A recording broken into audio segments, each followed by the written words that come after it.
Hello everyone, আশা করি তোমরা সকলে খুব খুব ভালো আছো। দিন দুটি ছিল 7ই ও 8ই জানুয়ারি 2026 রানাঘাট কলেজের শিক্ষক শিক্ষিকার আমন্ত্রণে inter school and Intra college dance কম্পিটিশনের বিচারকের আসনে আমি ছিলাম। তাই বেশ কিছু কম্পিটিটরের ভিডিও ক্লিপ আমি শেয়ার করলাম।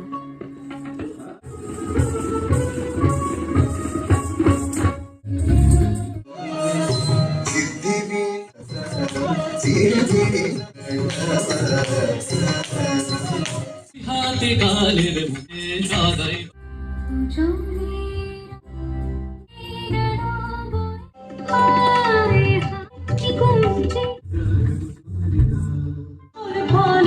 মরু বহে আনে আয়ে ফুলের স্বচ্ছ মানি কথা আষাঢ় তোমায় ভালো সেই